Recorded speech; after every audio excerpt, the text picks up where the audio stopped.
Okay, so welcome everybody. I'm so excited to have you on with us today. Today we are going to be doing a training called doTERRA Building Online in 2019. We are going to cover a lot of data and a lot of information. Some of you, this is the first time that you have ever met me before.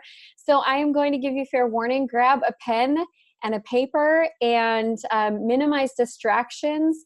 We're covering a lot. This is not going to be a fluffy, feel-good training where I give you a lot of rah-rah and then you jump off and you still don't exactly know what to do. I'm going to be giving you really specific things that are working, really specific things that are not working, and we're going to cover a lot of data.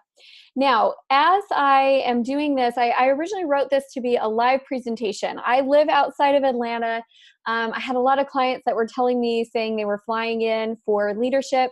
And I thought, well, I might as well put something together so that I can bring my clients together. And then we sold out that event. And then we had, we sold out 40 tickets for that event. And then we had a bunch of requests from people who were not attending in Atlanta, or they had team members that they wanted to attend.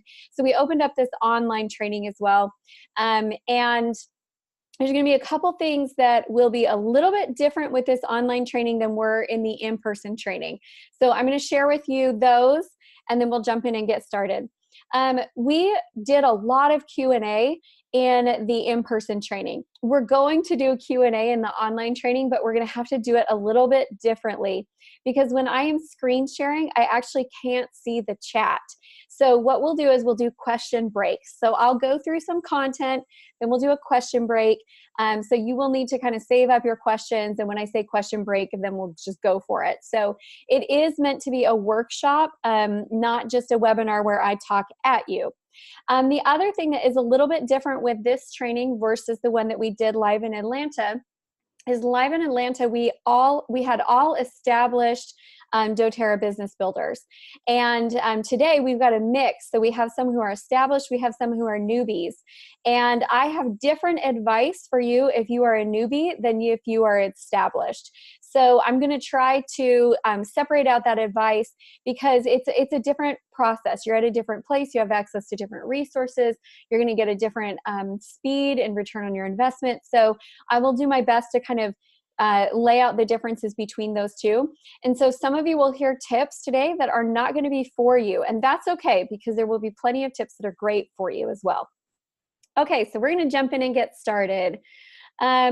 Here's what we're going to learn today. We're going to learn why your online marketing has been declining. So some of you have been building online and you've noticed that the things that you're currently doing are not working as well as they were a couple of years ago. And there are some real distinct changes going on right now.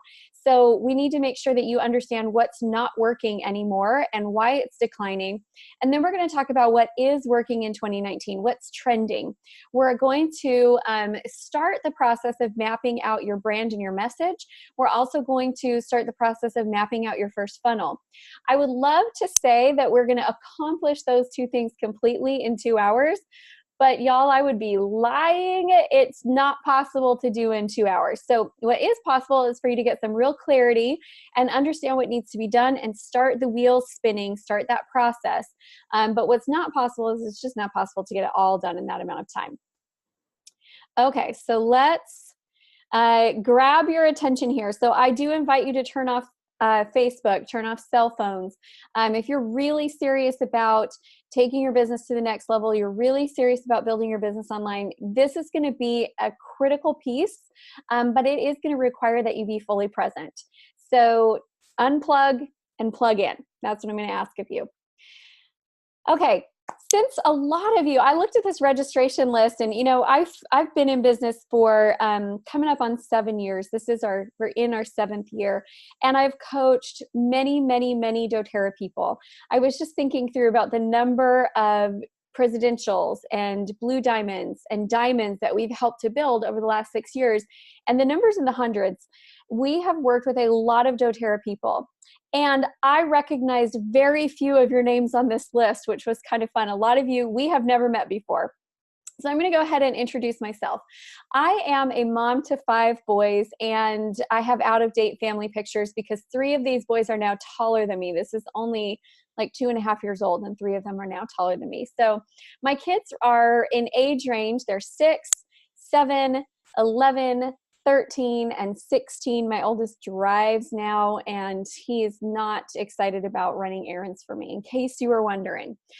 We live in a small town in Northeast Georgia, and my husband and I run our company together. The whole reason that I even delved into this world of online marketing and building my business online is that I was 6 weeks away from having baby boy number 5 when I launched Amy Walker Consulting. It was super clear inspiration from God that I was supposed to leave my company that I'd been working with. I was supposed to start my own business, and I was 6 weeks away from having a baby. And I was like, are you sure? I'm pretty sure it's time for me to go on maternity leave. It doesn't seem like a real good time to start a business, but it was clear I was supposed to start a business. And so my next question was, then how am I going to do it? Because I had an 18-month-old, I was about to burst. I had a kindergartner, I had a second grader, and I had a fifth grader. My husband at the time was working full time. He worked nights, and then he went to school during the day. And then he came home and he crashed for about 4.5 hours before he went and did it again. So I had no nighttime backup. I was really kind of single parenting, just, married enough to have more babies, but didn't see my husband enough to really have a lot of help and support. And I didn't feel like I could be out all the time. I didn't feel like I could be away from home all the time. So for me, the process of building online was what I could do. And at that time, I remember looking at my life and thinking there were so many things I couldn't do. I couldn't travel. I couldn't be out every day doing workshops and presentations. I didn't have a big marketing budget, so I couldn't be putting up billboards and hosting big, long, multi-day events. There were so many things I couldn't do. And I had to just pause myself and say, okay, Amy, tell me what you can do. What can you do? We got this inspiration. We are supposed to start this business. What can we do? So for me, building online has always been a way for me to be able to be at home. I'm in my bedroom right now. You can see my cello back there. And this is my bedroom. My children are at school, and we're ending right before, like 30 minutes before the youngest ones get home from school. That's why I'm so passionate about building online. And it's a pain. I'm going to be totally transparent with you. I'll tell you the good parts. I'll tell you the hard parts. The hard part is building online changes quickly, and you're constantly having to update your skill set, and you're constantly having to learn something new. For somebody who is not particularly techie, that is challenging for me to always have to be in the education game and always having to be learning what's new. But it's so, so worthwhile. So that's a little bit about me and my world and my family. We have been in business we're in our 7th year. The business turns 7 next November, right before that little guy turns 7, which is crazy to me. So I want to talk a little bit about, first of all, what's trending and what's changing. So every industry goes through this same cycle. And here's what the cycle looks like. First, you have a new discovery. Something becomes available that was just an idea or a concept. It wasn't in use before, and now all of a sudden it's here, and it's exciting, and it's new, and it's fresh. And what happens after discovery is you have what's called proliferation. That means everybody's doing it. It's going gangbusters. You look around and it's everywhere. Then what happens is you have standardization. So now comes rules and regulations. Because of the rules and the regulations, it causes all of the junk to weed out, and you're left with consolidation, which means less people are being successful at it. What happens next is you either have to innovate or you get disrupted, you get pushed out. So this has happened with every industry throughout history. Let's look at, we'll use the steam engine. So the steam engine is invented, and within a few years, there are hundreds of railroad lines in the United States. Hundreds, crossing all across. Some people own just a couple of routes from one city to the next. They all had their own width of the rails, and so you couldn't use one set of train on one train on another line. And it was a little bit the wild, wild west. People were making a lot of money. They're making it real quick. You had millionaires that were made during that time. And then comes standardization.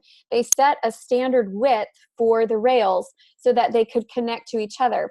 Within a few short years, the vast majority of those companies had gone out of business or been bought out by larger companies, and you were left with only a few different railway lines.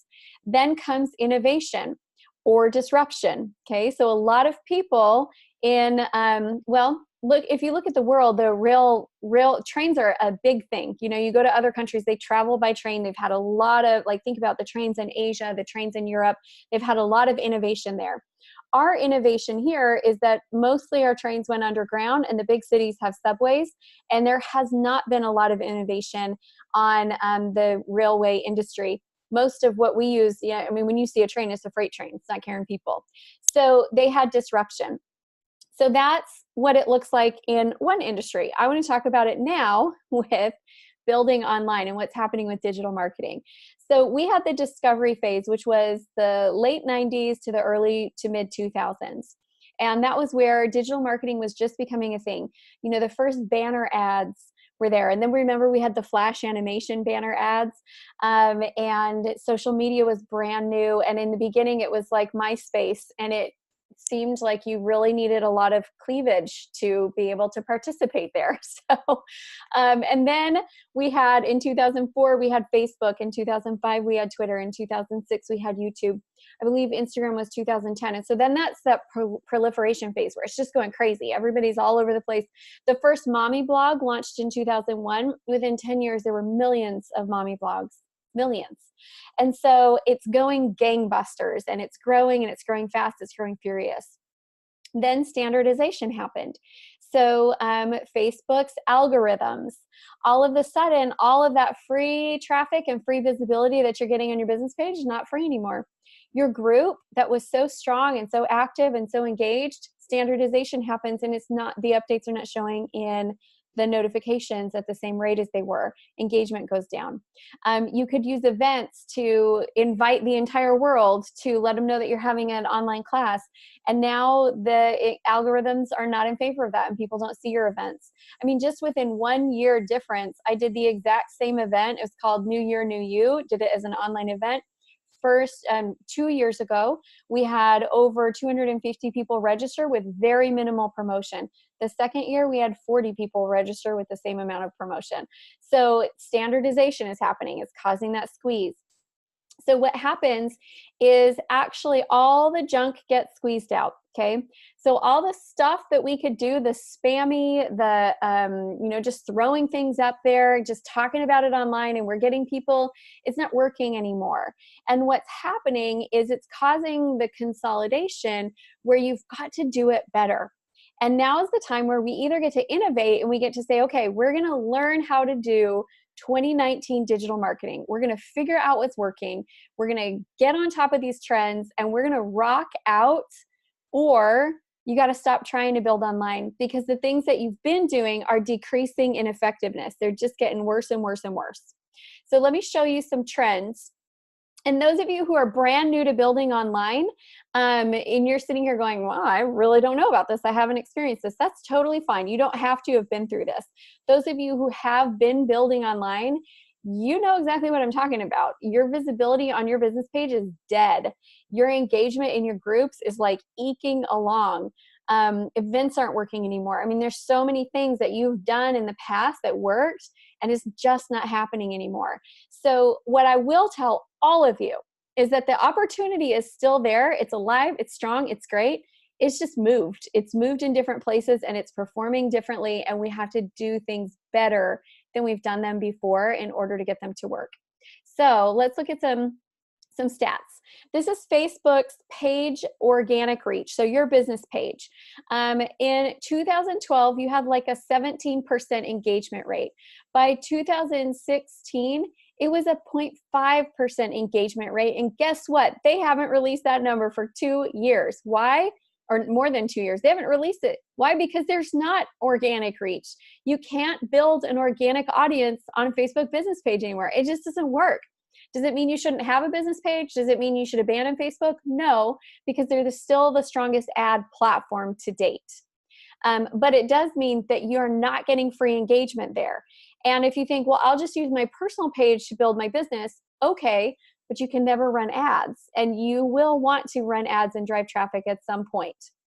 So let's look at some other trends. So Wild Wild West Facebook was happening a couple of years ago when some of you were probably launching and starting your businesses. Events worked, groups worked, free exposure on your business page worked. It was great for engagement. Advertising was super, super cheap. You could get leads for, you could get 1 cent likes on your page and $1 clicks to something. It was just super cheap.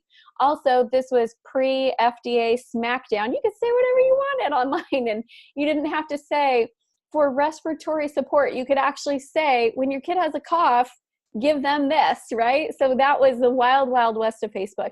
The problem was people were also suggesting that they could cure Ebola with like black pepper oil or something. So that didn't work out so well for us in the long run. But what happened was standardization. And so now we have events with low engagement. We have groups with lower engagement. We have no free exposure on our business page. And in terms of engagement, y'all, it's crickets. Like, you post on your business page and it's like, I have 2 super fans. One of them was my best friend since 5th grade. And we're still super close. She'll like all my stuff. And then the other one is a woman who lives the town over that's been to one of my events, and she likes my stuff. And I'm super grateful for it. But sometimes my mom likes my stuff. Nobody really comments on my stuff. It is crickets. It's so silent over there. The other thing that's happened is the cost per lead has gone up significantly. 29% increase in the cost of your Facebook leads in the last year. So that's just, it is what it is. It's the lay of the land, and we get to embrace it and figure out how to work with it. And by the way, if any of you need to take a moment and just wipe a tear, cry for a second, it's okay. I have as well. So it's just the reality though. Okay, so when we look at all digital traffic and all advertising online, there's 84% of online traffic is owned by 2 companies, Google and Facebook, 84%. And then I bet you could guess who's coming up in the other percentages. Amazon, because Amazon's taken over the world. So Google, Facebook, and Amazon, that's pretty much it. So that's why it's getting more expensive to be able to pay for people to come and check out your stuff. And I am going to tell you this, the top doTERRA builders, that like the Jill Wingers, the Haley Hobsons, the top doTERRA builders that build online, they do pay, they do run ads consistently. They are paying for traffic. So if you're comparing yourself and them and you're thinking that they did it all for free, they didn't. They're paying for traffic. Now, I'm not saying that you can't make some progress without paying for traffic. Remember, we have newbie conversation, and then we have experienced, platinum, diamond, blue diamond, presidential. It's a different conversation. But the biggest online builders are paying for traffic. So we need to understand that that cost of traffic has gone up. So what that means is we have to get better at converting leads and converting sales, okay? I feel like I may have just lost some of you right there, so I'm going to do a question break real quick. But I want you to write this down. Everybody write this down. If it costs more to get a new client, then I better make sure I do a great job selling to that potential client. If that is all you take away from today, it's a really, really good start. So let me say it again. If it costs more to get a new client, then I better make sure I do a really good job selling to that client. In the wild, wild west days, you guys, you could throw up a junky landing page with some junky free thing and you'd get opt-ins and you'd get sales. It doesn't work that way anymore. All the junk is no longer performing, which is good, because if you can be someone who legitimately creates great content, you're going to do just fine. I want you to write this down as well. Great content always wins. So Jill Winger is one of my favorite humans and one of my favorite clients, and she is getting ready to come out with her cookbook. She's got a YouTube channel. She's got over 40,000 subscribers or followers on Instagram. Her blog gets hundreds of thousands of hits a day. And when I met Jill, she was a brand new, had just barely hit gold. And she was blogging, and that was pretty much it, blogging and Facebook. But here's why Jill will always win and why Jill will always be relevant, because she has great content. She has great content. I read her blog. I follow her stuff. If I ever need to know how to do something like cooking wise or gardening wise or animals wise, I go and I look at her and I search her stuff because I know she's going to put out something great about it. So great content wins. Now, is she playing the game differently today than when we met 5-6 years ago? Yeah, of course, because the game has changed. So she's playing different, but the thing that has not changed is she's producing great content, and great content will always win no matter what. So we are going to pause for a question break. So go ahead and start putting in your questions. But here's what I really want you to understand. The days of throwing up junk online and building a massive business are just gone, okay? They're just gone. It's not happening anymore. We have to create great stuff. We have to put up great stuff. And now I'm going to stop the share, and I'm just going to go in and see what questions you have so far. Okay. Sarah from Finland, that's amazing. Welcome. That's awesome. I don't think I've had someone from Finland on one of my trainings before. Okay, so questions that we have. Is YouTube a good place to be, or Instagram video, is it better? We're going to actually cover all the platforms that are working well, Susie, and that is going to be our very next thing. So good segue. We'll be there in just a second. Other questions, you can put them in the chat box or you can put them in the Q&A, but I want to make sure we're all together right now. So I'm pausing. That's my pause for you to ask questions. Okay, it looks like you're all good. All right. What I want to hear from you, though, is have any of you experienced this in the last couple of years? Have you experienced the decline and seen it like not work quite as well as it used to be working? Okay, Michelle Humphrey says yes. Allison says yes. Susie says yes, exclamation point. LaDonna says yes. Okay, great. And then the question that just came through is, what does great content consist of? So I'm going to show you some examples of this, but I'll give you my fast answer. The fast answer is it needs to have substance to it. Like if you get online and you talk about like lavender oil for getting your kids to go to sleep, how many other people are talking about that? And who's interested in it, right? Like it's going to be, you'll get a ton of likes from all doTERRA people. It's not going to be the kind of content that's going to draw somebody new in.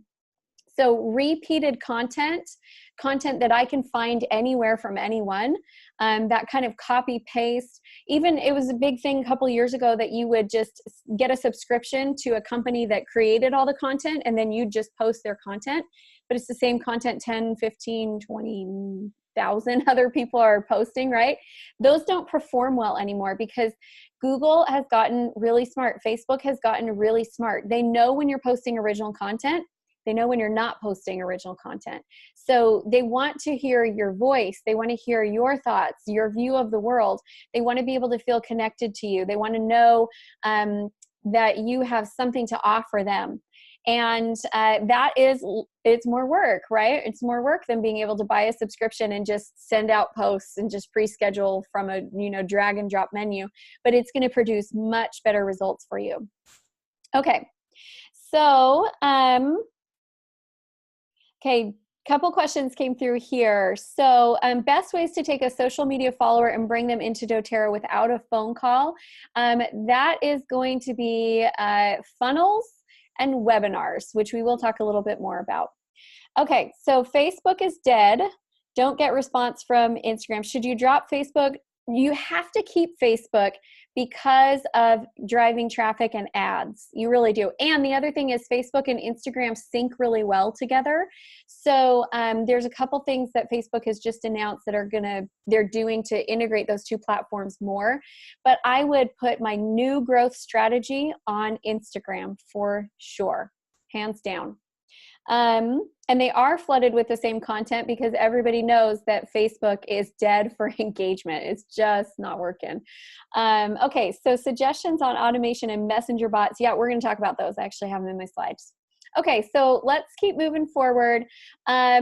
First of all, I definitely want you to feel encouraged by where we're going next. So I think it's easy to look at what's not working and get discouraged, but that's really not the purpose of this. The purpose is I want you to be encouraged about all the possibilities and all the options that you have out there.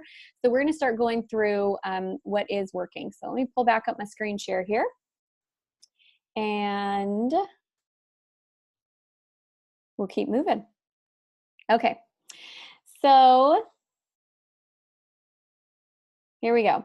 So what is working? This is the fun list. Instagram is working so well right now. YouTube is working so well right now. LinkedIn is working awesome right now. Partnering with other influencers is working great right now. Online funnels are working right now, although they are working differently than they were before, but they are still producing. Chat bots are working incredibly well right now. And Pinterest is working surprisingly and annoyingly well, because I personally don't like Pinterest, but it is working really well. So let's go through and talk about where do we start for you? So the very first step that you've got to do if you really want to build online and you really want to take this seriously is you've got to craft your unique message. So a couple of years ago, every oil person was branded as an oil person, right? Like you all had all these happy bottles of citrus and mint and lavender fields and everything was, and all of your names were essential and essentially. And if you've ever tried to recently buy a domain that talks about essential or essentially, like they don't exist anymore. Y'all bought every single one and they are gone. So what we've got to do differently is we've got to craft a unique message. So, I'll share with you some examples of this. And this is just my client base. I'm not trying to claim every doTERRA person out there. But Jill Winger's unique message is return to your roots. So she is homesteading. She's living from scratch. She is getting back to gardening, getting back to basics. Megan Norp is another one of my clients. I don't know if you all follow their family online, but if you don't follow them on YouTube, you absolutely should. So their brand is Norp and South, K-N-O-R-P-P and South. So when Megan and Mike came to me, their big thing was they were passionate about their family. They were passionate about living a great life. They wanted to show other people that husbands and wives can have fun together, can be in love, can enjoy the process of parenthood, and that big, crazy families are amazing. And so we launched that brand together and helped them. Now they've got over 200,000 followers on YouTube, subscribers on YouTube.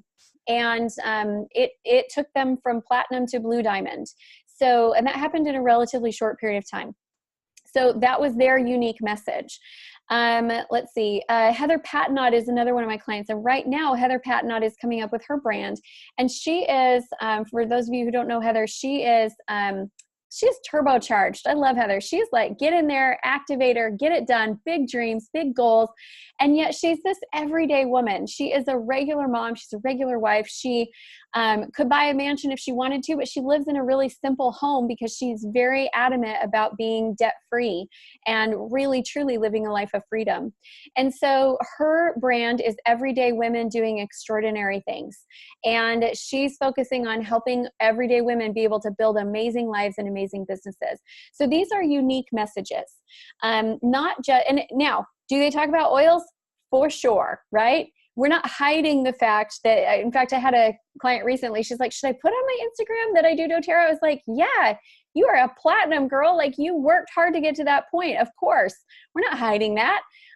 We're just going to have a unique message that draws people in. Because if you go online and you talk doTERRA, doTERRA, doTERRA, oils, clary sage, lavender, if you just have that conversation, you will attract other oilers and it's not going to help you grow.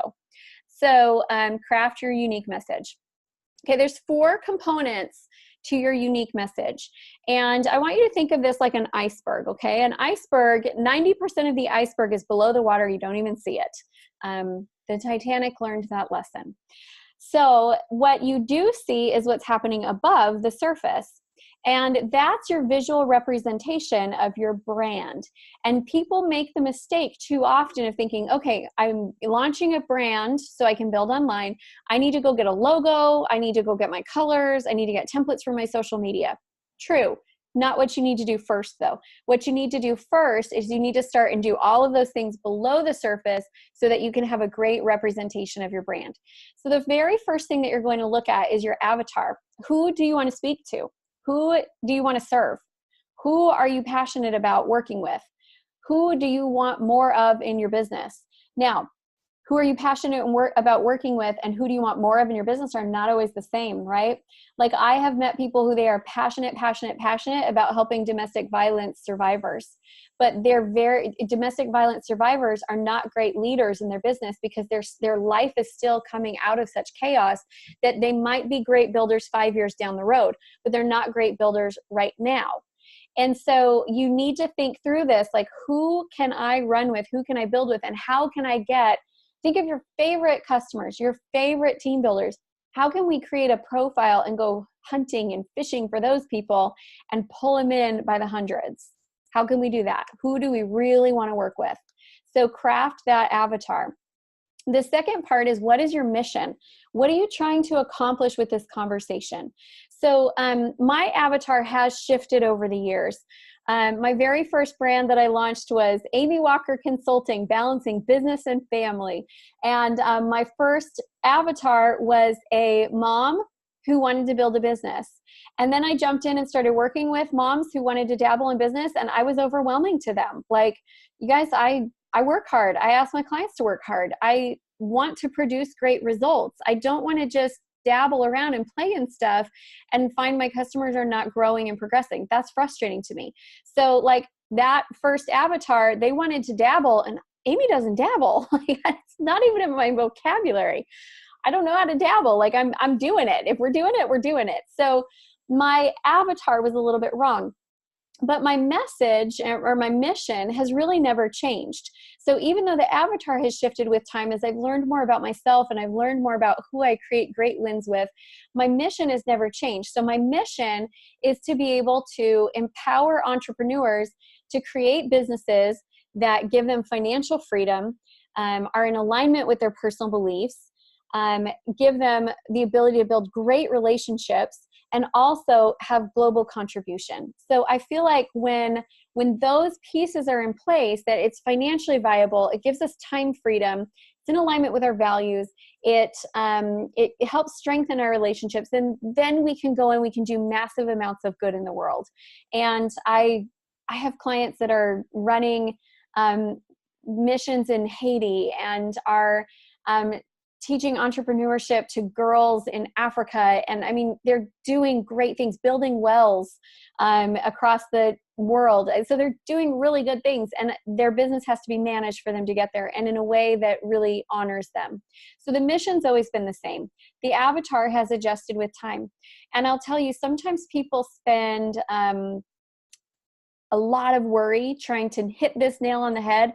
And I'll tell you, you're not going to hit this nail on the head the first try. It's going to evolve with time, because you don't know exactly who you click with until you get some people that you don't click with. And you don't know exactly who you love working with until you get some people that you love working with. So that will change and that will adjust with time. Okay, the third part is the voice. How are you going to speak to them? So my voice, if you follow me on Instagram, and if you don't, I'd love for you to come follow me on Instagram. I'm at Amy Walker Coach. My voice on Instagram, and this is where I've always resonated with the best with people. If I get all business, which, let's be clear, I can go all business, but if I get all business, it doesn't quite click for who my client is. So my clients love my voice when I'm talking a little bit of faith, a little bit of family, and a little bit of success, and a little bit of business. And they love that mixture of faith, family, success, principles, and business. When I stay in that zone, we have great engagement, we have great new followers, we have great likes, we have great traction. If I go all business, it's like it just quiets down, because it's not unique. Does that make sense? Like, it's not unique to just be all business. They could go get that from so many different places.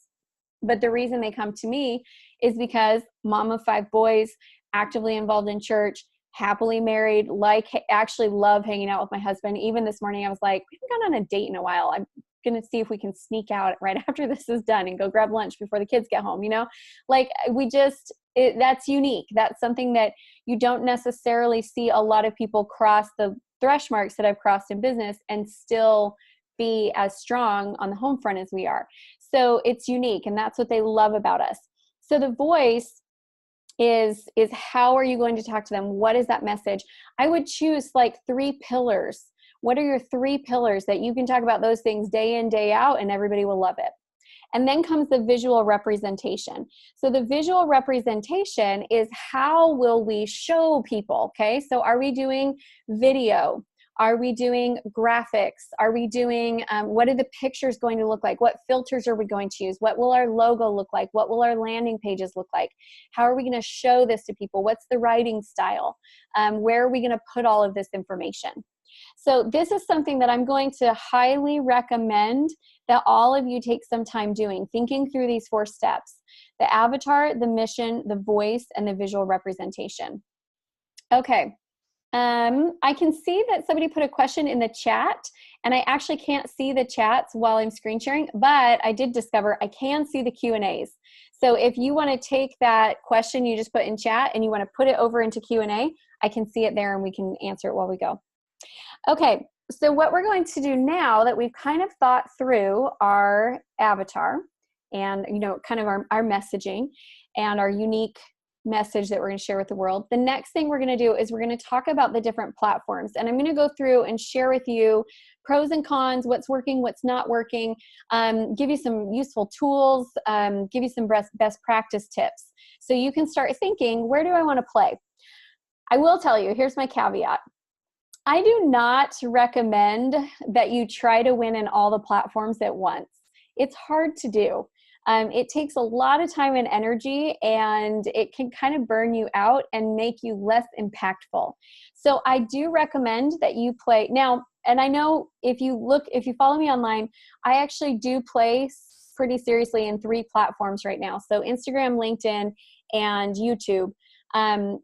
YouTube is not performing quite as well for me as the other 2 are, but it's just taking a little bit more work. So I do seriously play in those 3, but I also have a team that helps me with it. And we also have been building online for 7 years. So, you know, if you compare, it's going to be not necessarily a good comparison. So don't look at the Jill Wingers with her 40,000 followers on Instagram and the, you know, I don't know, hundreds of thousands of blog subscribers and the, I don't know, 7,000, 8,000 people on YouTube. I don't know exactly what her numbers are now, but don't look at that and feel like you have to win in all those places at once. Pick a platform that's great for you to post on now.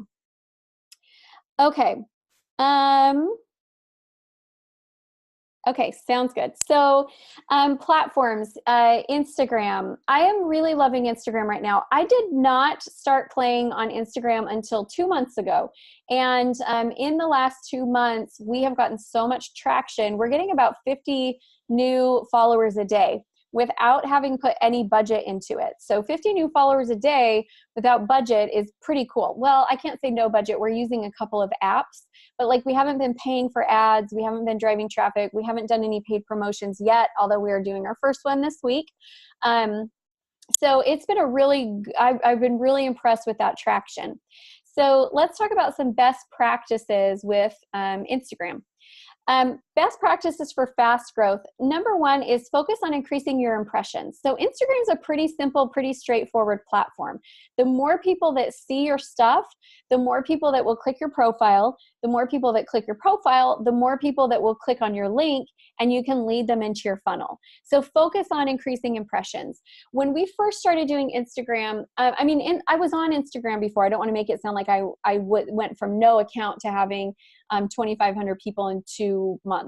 That did not happen. But I had been on Instagram for a couple of years, and if you look back, you can see all I was doing was just posting pictures of my kids. Like that was it. It was like, oh, we're at the football game. Oh, we're at the track meet. Oh, we're making funny faces to the camera. That was all that I was doing. So 2 months ago, I decided to really start utilizing Instagram. And now we're getting over 50 new followers a day. So the first thing that we did was we started posting once a day good content. and nothing was happening. We weren't getting any new traction. It wasn't moving at all. And we did that for a couple weeks. Nothing was happening. Nothing was moving. So the next thing that we did was we're like, okay, well, we got to increase our impressions. We posted 6 times a day, and 6 times a day definitely increased our impressions, and it started some momentum moving. Now, after a couple weeks of that, we're like, let's back off to 3, because first of all, that's a ton of content to have to create, right? Secondly, we were getting more impressions, but it was the likes were spread throughout 6 comments instead of being contracted. So we're currently still doing 3 posts a day, and we're going to until we hit 10,000 subscribers, which should be in anywhere, because of the growth rate that's happening, that should be anywhere between like 4 to 6 months. We'll hit 10,000 subscribers. And then we'll back off to once a day. So focus on increasing your impressions. The more people see your stuff, the more people can engage with it, the more people can click your links. The next tip that I have for best practices is you have to test your content and see what your audience responds to. You need to know your audience and know what they like and know what they don't. For example, my audience doesn't like straight up business tips. If I just do a business tip and it's just like, here's how to do a strategy, doesn't do well. My audience doesn't like stock images. They like to see images with me. They like me to either look super bad or super good, but not really in the middle. Like a crazy bedhead, I have no makeup picture will do pretty well, because it makes me feel real and relatable. Or a picture where I have makeup and my hair done and I've tried to look pretty, and those will do well. The middle, not so much. They don't like average, normal, everyday Amy quite as well. They love pictures with my kids. They love pictures of me being out and doing things. They like kind of active type shots. They like videos, but they like videos. So with our YouTube, we were kind of taking snippets, doing a teaser and then sending them over. They don't like those. They like to be able to have one tip. So they want to watch the whole video. They want to get one whole tip. Maybe they'll go to YouTube, maybe they won't, but they just want to snip it right there. They like stories.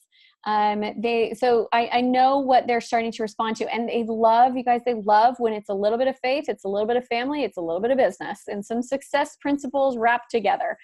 So that's what they're responding to. You're going to have to test your content and see what they like. Watch the numbers, watch what you post and what blows up.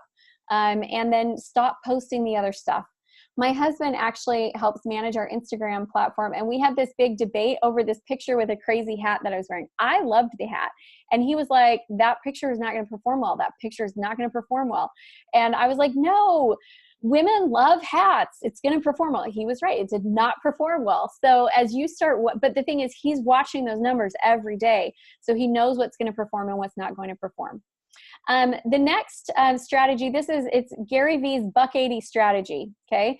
Gary V's Buck 80 strategy is that you pick 9 different hashtags and you research those 9 different hashtags that are high performers, and then you go in and you engage with the content of the top people in each one every day.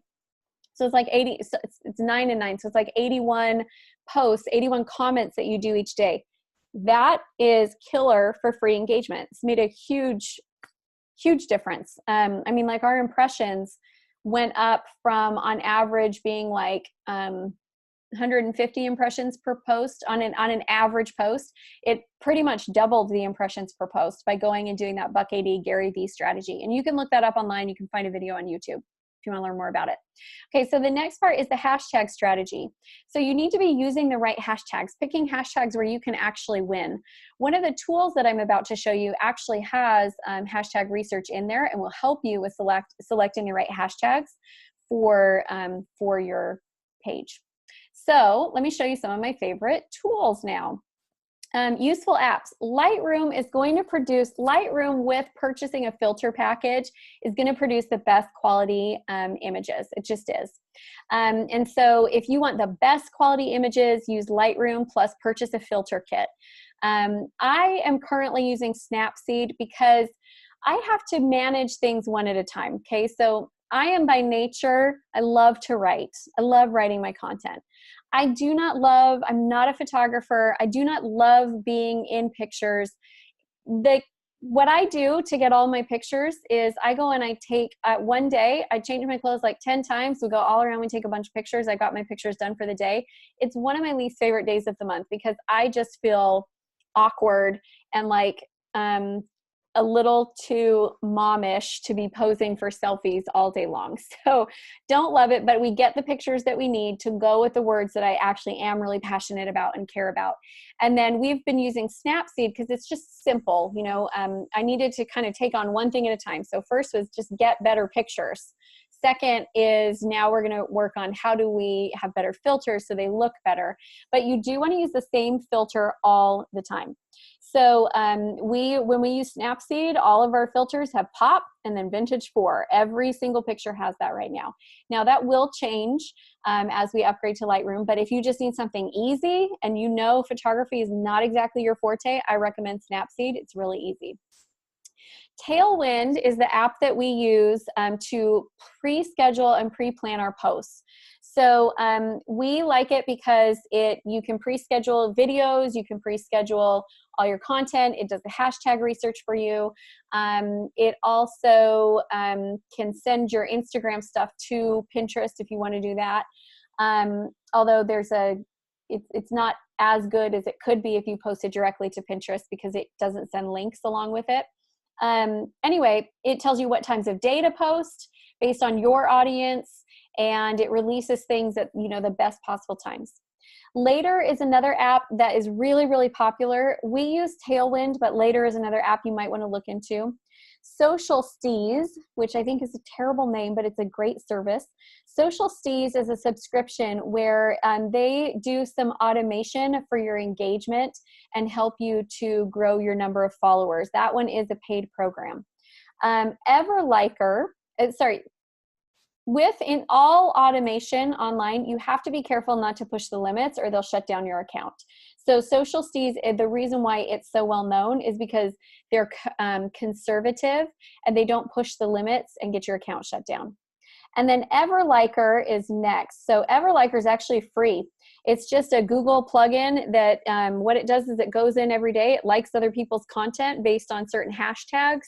It takes naps during the day. So you can pull it up and you can see that it's liked 100 people and it's sleeping for the next 10 minutes. And it will go in and it will like more. And then it takes a nap. And so it just likes other people's content. And then when they see that you liked their stuff, then they come and they find you. And it's done based on hashtags.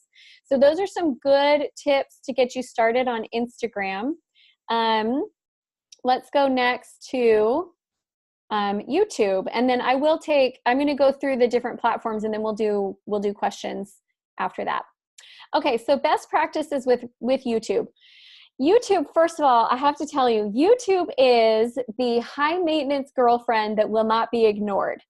So if you feel like the thought of Instagram is overwhelming, you might want to keep moving along mentally over YouTube because YouTube is the most work. Think about it. How long does it take to create a good photo with a good written post? Like a few minutes, a few minutes. But the amount of time that you'll spend on each of your content videos on YouTube is significantly higher. So best practices for YouTube, you have to do your keyword research before you film the video. And you only film videos that are likely to get good searches within YouTube and good search volume. Second tip is watch your click-through rate. So you need to pay attention to your thumbnails and make sure that your thumbnails have a good solid click-through rate so that people are wanting to go to your stuff. You definitely want to structure your videos. There's two things that really help your videos with their performance. There's more than that, but two main ones. One is your click-through rate. The other one is your retention. How long do people watch for? So you have to structure your videos so that they're going to watch longer. Because if you're making 15-minute videos and they're watching for 4, it's actually hurting the strength of the video.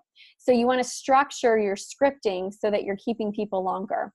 You want to create a brand and a TV-like feel. Now, I'm not talking that you need a professional production studio, although you do need some production value. But what I'm really talking is they want to know what to expect from your channel. They want a consistent experience. So I watch, my current show that I'm watching is Victoria. I'm a sucker for British BBC period pieces. So I'm currently watching Victoria and I'm a couple episodes behind. But so if you're watching, don't spoil it for me. But what do I expect when I watch Victoria? I expect that she's going to have some bratty moments. I expect that her husband is going to get a little aggravated, but then that they're going to make up. I expect that there will be some interesting things going on in history. I expect that it will be clean and that if my kids walk into the room, I won't be like trying to, turn it to a different channel and worried about what they're hearing. So I have an expectation for that show. Now, if they were to create an episode that's really off brand, I would be annoyed. I'll give you an example. I love British period pieces. I also watched The Crown. Well, I loved The Crown season 1. It had a lot of similarities to Victoria, actually. And then all of a sudden in Crown season 2, there's one episode that's like seriously TV mature. And I was so turned off by that because it was not what I was expecting. It's not why I was watching that show. And so you need to have that type of consistency on your channel, that they know who you are, they know what you're about, and they want to watch and they want to engage with you for that reason. You also want to have, and this is a mistake that people make. I have a client, you should all go look him up on YouTube. He's phenomenal. If you have children, he's phenomenal. Live on Purpose. With Dr. Paul, Live on Purpose. So he has 40,000 YouTube subscribers. And they are loyal, they comment on everything. But the challenge when we started working together was he didn't have a strong call to action that led into a funnel. So he has this great online pool. And he just needed to start bringing them actually into paying clients and into his business with a funnel. So, okay, go check him out. All right, let's talk about the tools on YouTube, because YouTube, like I said, the high maintenance girlfriend that will not be ignored. So tools, keywords everywhere. It's a free plugin, again, free Google plugin that you download, and then it tells you every time you do a Google search, it tells you how many people searched for that thing. Every time you're in YouTube and you search for something, it will tell you the search volume.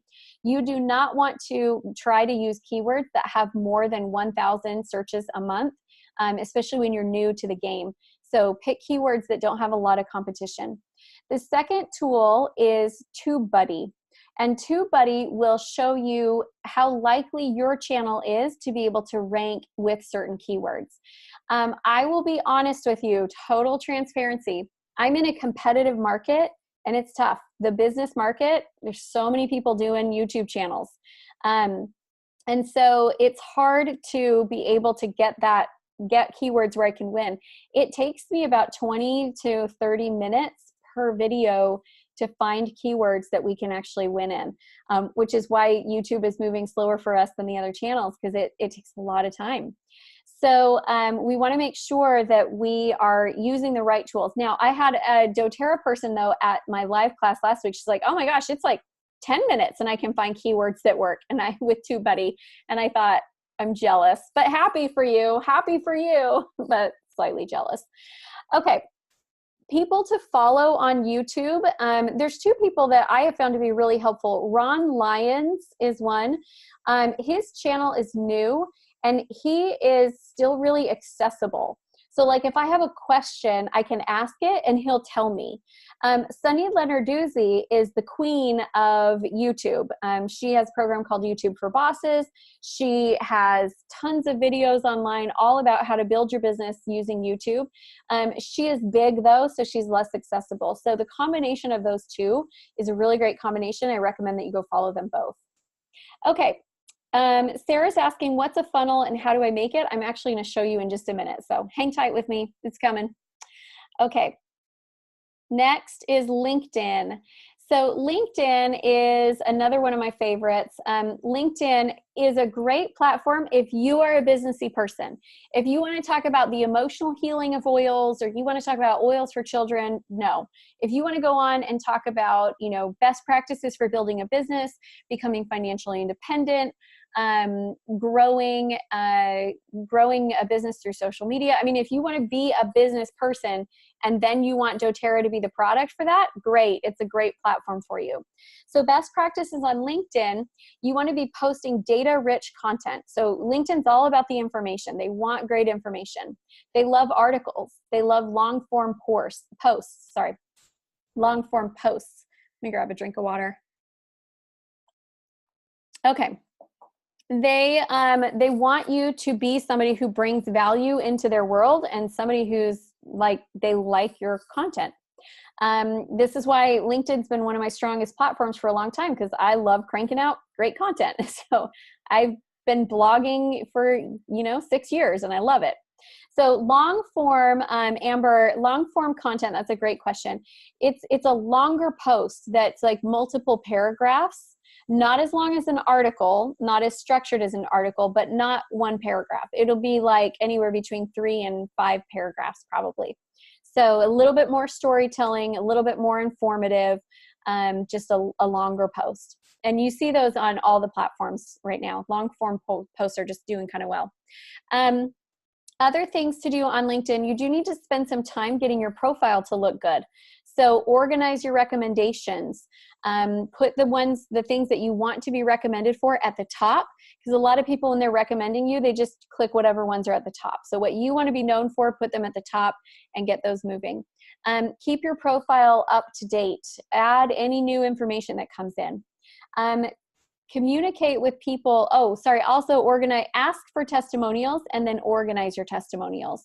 And then communicate with people like you would at a networking meeting. So avoid super spammy stuff. Don't be that annoying person that walks into a networking meeting and is like, hey, you'd be great at doing what I do. And you're sitting there going, and my name is Amy, and I really don't want to do anything with you because you're obnoxious, right? Don't be that person. Go in and communicate like you would at a networking meeting. So tell me a little bit about you and your business. What is it that you do? And is there anything that you're looking for or need in your business right now? I'd love to give you some introductions or connections. That's the types of conversations that work well on LinkedIn. Video's working well on LinkedIn because it's kind of newer to LinkedIn. Not a lot of people have been doing it, so that's working well too. Oops, I went to the wrong page. I was trying to move my toolbar, and instead I went to the wrong place. Okay, tools for LinkedIn. Sales Navigator is thebomb.com. It's amazing. It is a paid subscription on LinkedIn. So it costs about $80 a month. And what it allows you to do is go in and it allows you to search for exactly who you want to search for. They give you access to the whole database. You can say, I want to find business owners who have this many employees and have been in business this many years and live in this state. They'll give you a list of them. And then from there, you can start communicating with them and having conversation with them. The other thing that I use is Linked Helper. Linked Helper is a Google plugin that allows you to do a little bit of automation on LinkedIn. LinkedIn does not like you to do any kind of automation. So the amount of automation you can do is small, but you can do some. So one of the things that it does that I like is it peeps at profiles. So that's not what they call it, but that's what I call it. I call it the profile peeper. So it will go on and it will look at people's profiles and it will look at the profile and it scrolls all the way down and it scrolls all the way back up. And that person sees that I looked at their profile and then they come and send me a connection request. I can also send messages to my connections where I create one message and it goes to a group of people that I have determined because it talks with Sales Navigator. So I can pull my list in Sales Navigator and I can send the message to those people and it will change out their name. Now it's not like email marketing where you can have a whole series of emails that go together. It's not that way. You can do the first one and then after that you have to jump in and have real conversations. Imagine that. We have real conversations in today's day and age, right? Okay, so the next one is Postcron. So with Postcron, you can actually pre-schedule your LinkedIn content. So sometimes people don't know that. They think they have to go in and schedule that content right then. You actually can pre-schedule it. So that makes it a lot easier. All right. Next platform is Pinterest. So Pinterest, I personally have no interest in Pinterest. I feel like Pinterest is the place where all of my ineptitudes go to laugh at me that I can't do a better job, because I don't throw amazing parties. I don't elf on the shelf. I don't decorate. I'm not a fashionista.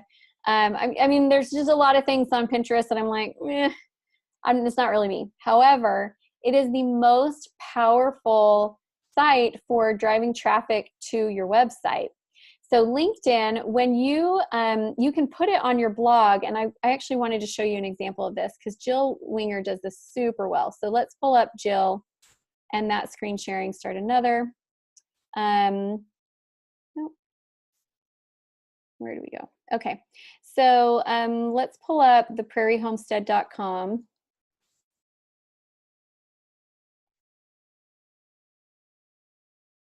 And let's go to her blog. Okay, so Jill is doing a really great strategy that we're actually adopting as well, where she's taking her YouTube videos and she's turning those into blog posts. This is a genius strategy, and I'm going to break it down and tell you why and show you all the cool parts about this that make it work really, really well. Okay, so if we look at her blog here, oh, this is the one I want. I want 5 homestead kitchen tools I can't live without. So she has on here a great original image. My internet's going slow. It's like a tired old woman.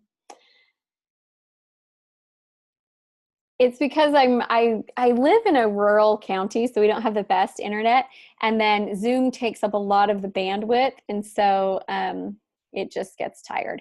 Okay, so she's got a great original image. She took this. She is using filters. It looks great. And then she has a little short bit of information that she wrote that leads you into this video that is her YouTube video. Then when you go down here, she has a Pinterest pin. And if I like this, I can just go straight to Pinterest and I can pin it. Every time a pin gets shared on Pinterest, you have a new link going back to your website. Now, let me tell you why this is so powerful. Google wants to have new links going to your website, but they want legit ones. So an old strategy that people used to use in SEO was they would build a lot of links. And so they would have their website and they would go build all these other random pages and link them back. But they were doing it themselves. And so Google shut that down. So Pinterest is real link building. It's people actually caring enough about your content to share it. We had our blog post that went up last week had a 34% spike, all from Pinterest. And I don't even have a following on Pinterest. I don't even really do Pinterest. But because it got pinned on Pinterest, it just automatically got a 34% boost. Okay, the last thing that I love on here is she has a funnel. So this is where you start her funnel. So if you want to eat like a farmer, even if you don't have a farm, you can get the Heritage Cooking Handbook and you enter in your first name and email and it will start the process of her funnel. And I'm going to show you more about funnels in just a minute. So this is a great blog post. Let's go back to the video. Google has created some really great technology in the last couple of years. Okay, guys, you have to tell me if I'm getting too technical. So I am going to check in the comments in just a second. If I get too technical, let me know and I will dial it back just a little bit. I want to give you all the good stuff, but I also don't want to overwhelm you. So Google owns YouTube. YouTube has new technology where they actually will transcribe your YouTube videos. And they'll transcribe it. And so in a 5-minute video, you're probably going to have 10,000 words. So this blog post added thousands of words to her blog instead of the 500 that she would have written. Does that make sense? Like you go and you embed a YouTube video on your blog and now all of a sudden you have thousands of words that can be used for your SEO, and that looks like tons of content. Google likes websites that have tons of content. This is a really, really great strategy. Okay. All right. I'm going to check in the chat box, see how we're all doing here. So do we have questions? Am I overwhelming you guys? Are we good with the amount of information? Give me a little bit of feedback here. Okay, we got to talk about the webinar challenge. So George, I am with you. My business was built off of webinars too, and they're just not performing anymore. They're not working the same way that they used to. So what has changed with webinars, there's a couple things that have changed. One is people don't want to watch them anymore. So the way that we're consuming content has changed. The webinars are, they're long, right? They're long. People are not as likely to want to get into them. They're not as likely to want to stay for the entire time, and so they're performing worse. So what is working better now is funnels that are highly customized and user specific. And I'm going to show you an example of one so that you can see kind of what that looks like, and I'll kind of walk you through that and tell you that. I'm not showing you one in your industry because truthfully, I don't feel like doTERRA has adapted fast enough. And the funnels I'm not seeing anyone doing the new, better way to do funnels. So I'll show you that in just a second here. Okay, but yeah, webinars in general, it's not just doTERRA, it's not just you guys. Webinars in general, they are slowly declining. So we're gonna make some adjustments and we're gonna do it, just change the process a little bit. Okay, okay, so some of you were a little over your head. I get it, I totally get it. And I will tell you this, pick a platform that you feel like you can do and start there, because you do have to just start somewhere, and there is a huge learning curve. So I can't take that away, that the fact that there's a huge learning curve, right? Like it just is there. And so you have to piece it out and say, I'm going to learn this and go for that piece and then build from there. And then when you've managed that, you can look at something else. So last year was my year of LinkedIn. We learned LinkedIn. We rocked on LinkedIn. We got a lot of business from LinkedIn. We generated a couple $100,000 of revenue from LinkedIn last year alone. This year, we felt like we had more capacity. So my husband has been digging into Instagram. I have been digging into YouTube. He's beating me. He's totally beating me. But you don't have to try to dig into all of them at once. Okay, so let's keep moving. We're going to keep moving here. So share back to our presentation. Okay. Okay. The other thing that you can do is you can grow faster with influencer partners. So some of you might be looking at this and realizing, and I want to be totally transparent, building online isn't something we do because we want fast enrollments now. It's something we do because we want thousands of enrollments next year. Does that make sense? Write that down. That's critical. Building online is not something we do because we want fast enrollments right now. It's something we do because we want thousands of enrollments next year. It takes time to build your audience.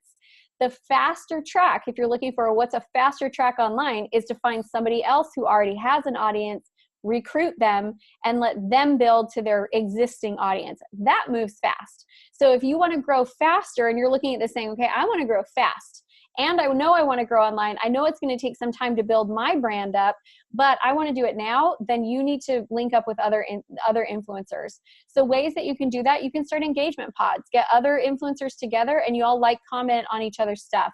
And so their audience sees your stuff. You can do paid promotions where you can pay them to then promote you.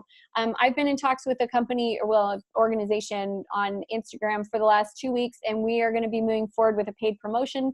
Cost me $150. They think I'm going to get an extra 1,000 to 1,500 followers. We'll see. I don't know. We'll see. But it's $150. I'm willing to test it out. Product promotions. You can pay other people to review your products. You can do podcast interviews. That's one thing that I've got Heather Patton on doing right now. She's doing podcasting interviews. And then the best one, recruit other influencers. So one of my platinum clients, Melissa Walker, has a leg that's growing super fast because she has 2 YouTubers on there. One of them's got 6,000 followers and one of them has 20. So of course they're growing fast. They have a huge audience that they can plug into. And she's like, what do I do now? I'm like, get more. That's what we do now. We get more, right? So that's what we want to create there. In fact, Melissa, I think, is actually on here. So, hey, Melissa. Okay, so let's talk funnels now. I know some of you are like, what are we talking about with funnels? I need to see, I need to know. Okay, so I'm going to give you the old school funnel, and you've all probably been through one, okay? The old school funnel is you have something that you click on and it takes you to a landing page, and the landing page is kind of long and it has something for free, and then it's got a little form and you enter in your name and your email, maybe your phone number, and then that free thing gets emailed to you. And then once it gets emailed to you, then you start getting a series of emails that's trying to warm you up and nurture you into becoming a client. Okay, raise your hand in the group if you've been through one of these types of funnels before. You've seen that. Okay, so we've been there. So this is no longer working. And there's reasons why it's no longer working, but let me share with you a couple reasons why it's no longer working. Number one, it's not working because email marketing is on the decline. The open rates are not good. They're getting lower and lower every year. The second reason it's not working is because, again, there was a ton of junk out there, and we all got tired of getting, like, saying, oh, we're going to get this ebook, and then you get the ebook and it's like a pamphlet that has 10 pages worth of pictures and hardly any content, hardly any writing. It wasn't high value, and now you're getting spammed a bunch of buy my stuff, buy my stuff, buy my stuff offers. So we're just tired of them, okay? We've gotten a little burnt out from them. So what is working now is just moving differently. So I'm going to share with you different one here. So let me share, I'm going to show you a funnel. Okay, I had pulled them up earlier, so hopefully I still got it up here. Digital marketers, yes, digital marketers is the one I want to show you. So this is how, I'm going to walk you through how funnels are performing differently, how we do it better. So the first thing is you have a great free offer on the front end, okay? So digital marketers, this is, when you go to this site, you're going to see something different because I have been here before and my cookies have me in as being a marketing ad agency. So, should have cleared them before, but I don't want to clear them now in case it messes up anything with the video. But what you do when you go to digitalmarketers.com, and I want you all to do this and go through this funnel because it's going to be incredibly helpful for you to see how it works. So the first tab that you say is it's like get our digital toolbox, subscribe free. And it's a button instead of a form. So if you look on their website, you're not going to see any forms. You're going to see buttons. Get the book. Get the check out the certified partner program. Okay. So when we click on the button, it takes us to the next page. And your content does have to be good. What you give away cannot be junk. It has to be good. Okay. Next thing that we do is we look at this, and now we say they want more info. This is not going to work. Shoot, it's not going to work. Okay, I'm going to have to tell you what it's like. I'm not going to be able to show you what it's like. So let me just pull this back up. Sorry about that, guys. Always clear the cookies. That's the lesson to be learned today. So what happens is there's a button, okay, and you click on the button, and if you'll all go to Digital Marketers on your own, you'll see this. You go click the button. The next page asks you a little bit more about who you are. Are you a CEO and founder that started the company and runs the company? Are you a digital marketer? Are you a digital marketing agency who does marketing for other people? Are you a newbie to marketing? And it will ask you who you are. Then you click on that. And then the next page, and then it says next. The very next page then says, how big is your company? And it will ask questions about the company. Why are they doing this? Because they're trying to get more information about us.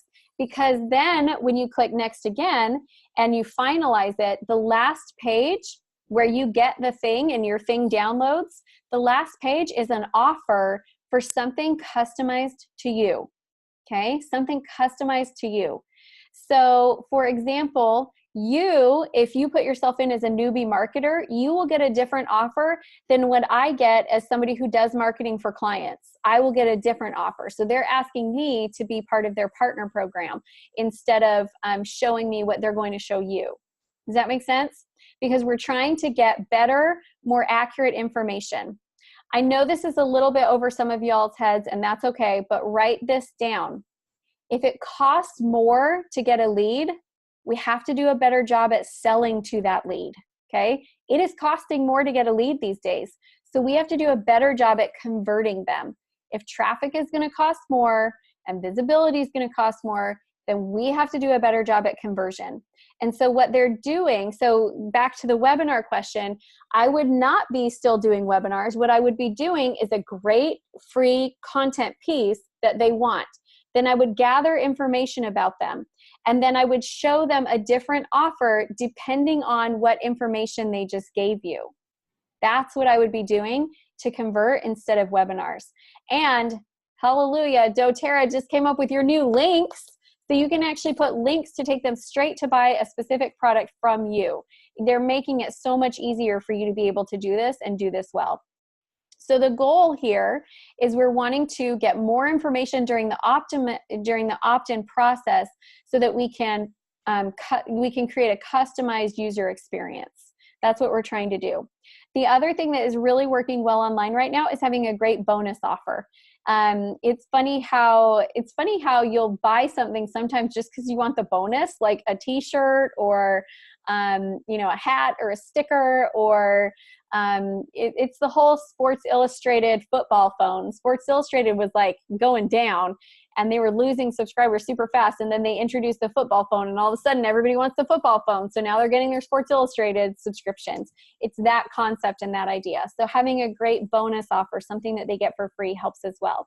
So if you don't want to have to convert through one-on-one phone calls, you need funnels. And then if you are doing webinars, your webinars have got to be short. And like you need to get them to the point real quick, because people are making purchasing decisions faster than they were before. Okay. We're going to map out your first funnel here. So, and again, it's not like we can create this today, but the way that the funnels are working is you're getting them to come in with something for free. Then you do the first offer, which is called sometimes a bump or a tripwire. If you've ever heard any of those words used, that's what they're talking about, is the first offer. And then there's a second offer, which is a bigger offer. So your freemium, what could you create that is super high value and people will really love it? So I'll give you examples of freemiums that I have. You're obviously not copying my freemiums, but I just want to jog your brain. So I am about to finish up writing a book on how to sell when you're not a natural born salesperson. So close to being done. It's kind of a mini book. It's like an 80-page book. So it's got great substance, but it's not, a 200-pager. So that book is going to be a freemium that you can get that book for free. I also have an ebook on balancing business and family. I have a book on how to build your business on LinkedIn, an ebook. I do have a webinar funnel, how to fix the 5 biggest problems in your marketing. So that's a freemium. And then I also have my leadership book, Walk Your Talk, Take Ownership and Lead Like You Mean It, where you can get a free download. So those are my freemiums. Then you have to have a first offer. Now that offer for me is going to depend on what they tell me about themselves, okay? If they tell me about themselves that they would be a good fit for my mastermind, then I'm going to offer them to be on a strategy call with me, because a mastermind's a bigger deal, so I'm going to offer them to be on a strategy call for me. If they're brand new newbie in business and they're not going to be a fit for my mastermind call, I'm going to offer them to join Coaching on Demand, which is my $100 a month coaching subscription. Go at your own pace, take whatever courses you want to take. You have access to my whole library. You get to pick what course you want to take, go at your own pace. It's a DIY program. So I'm going to offer that as the first offer. Then the second offer would be different as well. So for you, I don't know what your freemium is going to be because it depends on your personal brand. But your first offer could be a small kit. Your second offer could be, do you want to upgrade to a bigger kit? That could be it. It doesn't have to be real hard. And then what we're going to do, the fourth piece, is we're going to have a nurture sequence. So if they are ready to purchase treatment and they what if they're not? What if all they did was get the freemium and they didn't buy the first offer and they didn't buy the second offer? Then what we're going to do is we're going to nurture that relationship and we're going to send them communication to try to get them to purchase.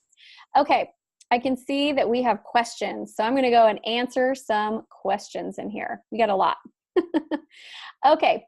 SEO is search engine optimization, and search engine optimization is how Google decides where your page gets shown. So are you going to be on the first page? You're going to be on the 10th page. That's decided by Google, and it's decided by your search engine optimization. Okay, can I explain what I mean by impressions in Instagram? Sure, I absolutely can. Let me go to pull up Instagram. You know, I'm logged into Instagram under a client. So if you look at your, and I don't want to have to log back out and log back in. So we're going to be old school. Okay. So here is my post, my most recent post that went up. It's a picture of me playing my cello. When I click View Insights, it tells me that this has a reach of 182. So those are my impressions. If I look at my page as a whole and I go up to the top right here, the little 3 lines, and I click on Insights, it's going to tell me that I have 9,400, you can't see that, 9,400 and something impressions within the last 7 days. So 9437 is my impressions. That's how many times people saw it. So that's what they're asking there. Okay, keep going through the question train. Okay, glad you guys are liking the info. Glad this is helpful. Talk to you more about keywords. I don't understand how you can use them on YouTube. So on YouTube, when you upload a video, you put in the keywords, and that's because YouTube is owned by Google, and Google's a major search engine. YouTube is a search engine. It's the second largest search engine next to Google. And so when somebody searches for something, that's how they pull up if you get shown, is if they actually showed it, if you had the keywords in there, and that's how they decide if you're a fit for what they're looking for. Okay, will we be talking about setting up our own doTERRA website? You know, honestly, we're not going to have a ton of time to talk about how to set up your own doTERRA website, but I will tell you, it's not the first thing that I would do. The first thing that I would do is I would focus on building a funnel and a following. And I think you can get by for a little while without a full-on website, and it's an investment up front. I'd rather see you build a good funnel and a good following than spend, you know, $3 to $5K on a website. So that's my 2 cents on that. Okay, easy to use website builders. Wix is great, and you know, yeah, I mean, Wix is probably a good one, but I think your first step is get a good funnel that's going to actually convert, versus a website is, you guys, a website is like a brochure, okay? Whereas a funnel is like a sales conversation. So do we want a brochure or do we want a sales conversation? I want a sales conversation, and then we'll get the brochure done. Okay, let's see what other questions here. Familiar with funnels, but have been so stuck on avatar messaging and visual presentation. Don't let yourself get stuck there, Amber. Don't get stuck. Just fight the fight, get through it. Having something out is better than having nothing out. Okay. Oh, you know what? I'm not sure if doTERRA disallows bonuses. I don't even know about that. You'll have to look and see. Okay. Oh gosh, so many questions.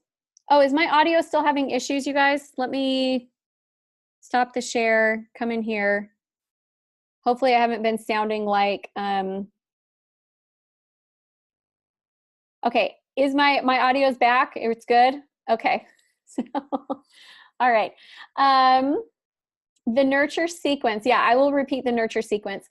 So the way that the nurture sequence works is that after, if they did not buy from you, whatever point they didn't buy at, it's going to, now you're going to start having a conversation with them through messaging. It could either be through Messenger or it could be through email marketing. And I am going to show you the difference of those two.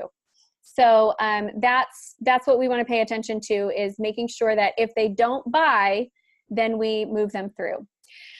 Okay.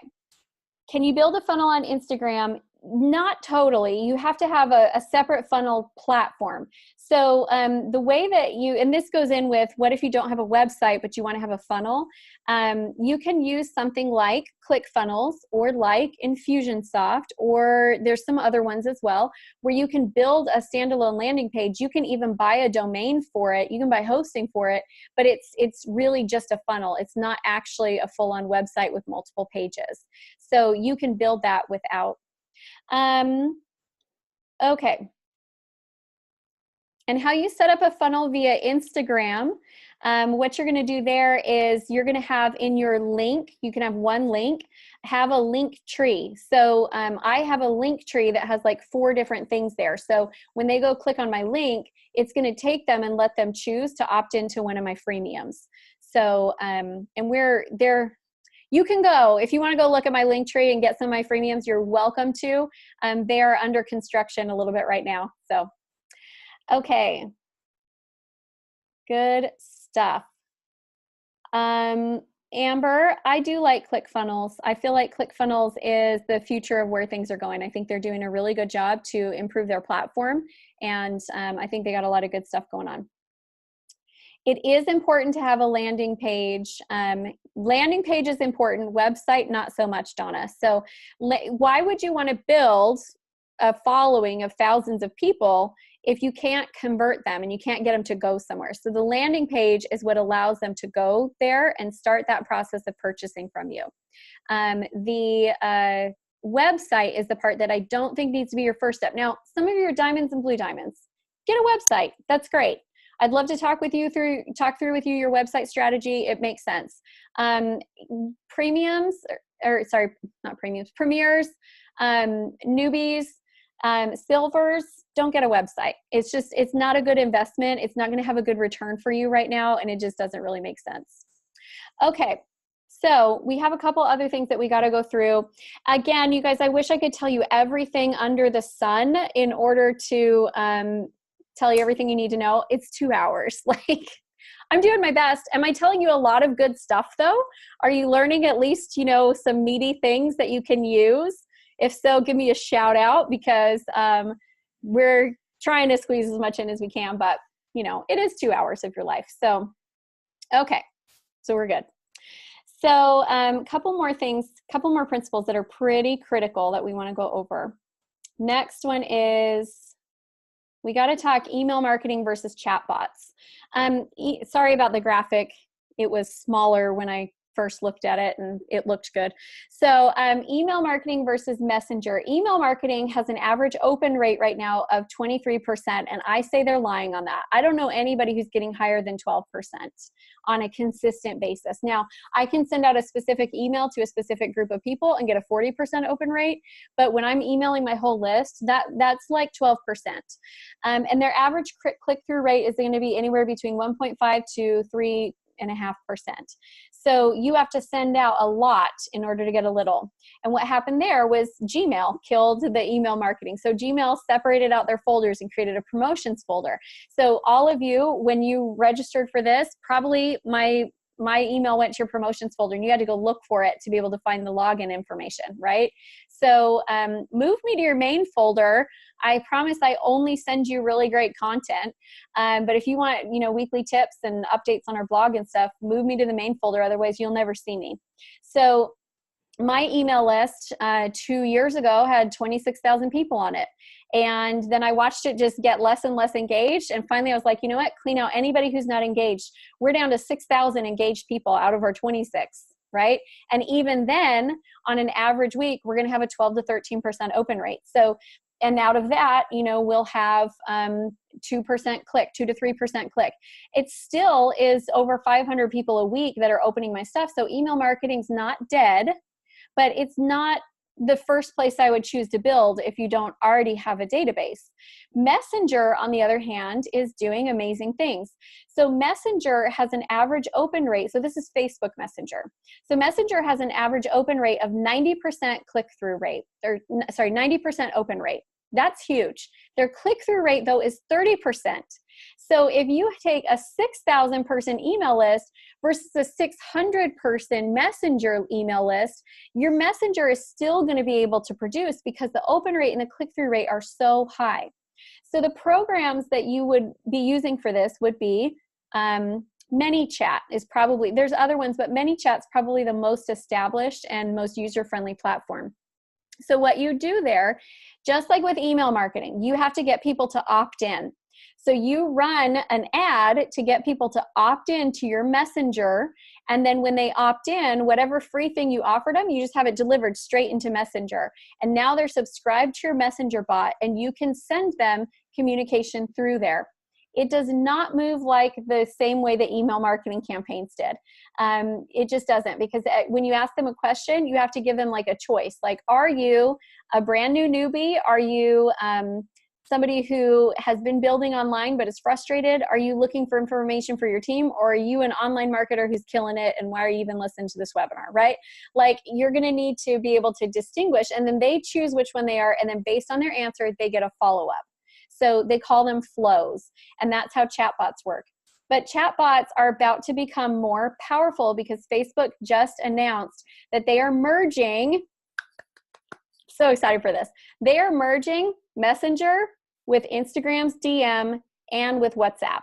So it's about to get good. And right now, I feel like Messenger bots are in the proliferation phase, where if you go to town with it, there's a lot of opportunity, a lot of growth. It's not always going to be that way. So we just have to be aware of that. Okay. So we have covered a lot of information, you guys. And I am going to answer a couple more questions, but really I'll answer more questions at the very end, but really what I want to do right now is I want to have some serious questions with you, okay? I have, at my church, they asked me to facilitate a group for people who are wanting to start and grow a business.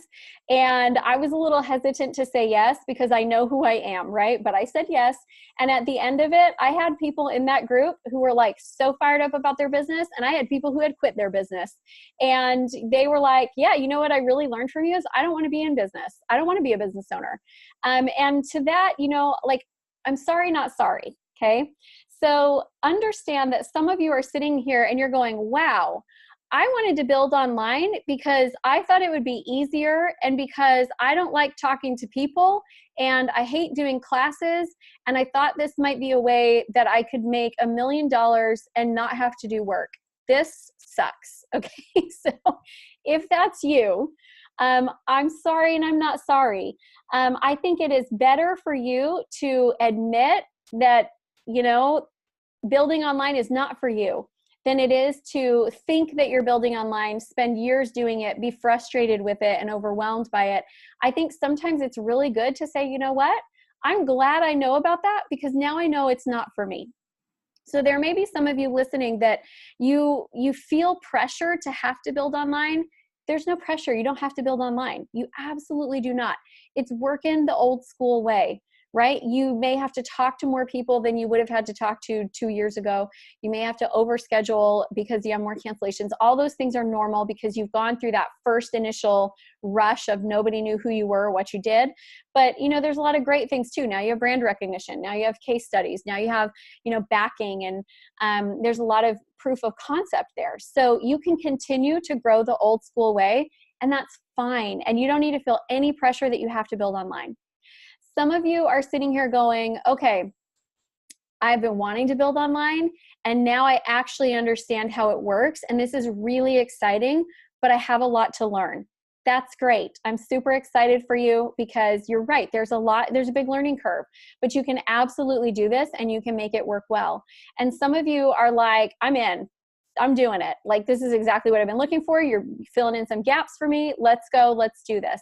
Wherever you are, I have no judgment over that. Okay. My desire for you is to teach you what you need to know and help you decide if this is a good way to grow for you or not. So my big question for you is, are you serious about growing online? Because if you want to dabble, you can dabble. If you want to be serious about it, then let's take the conversation to the next level and let's really start mapping that out. Does that make sense?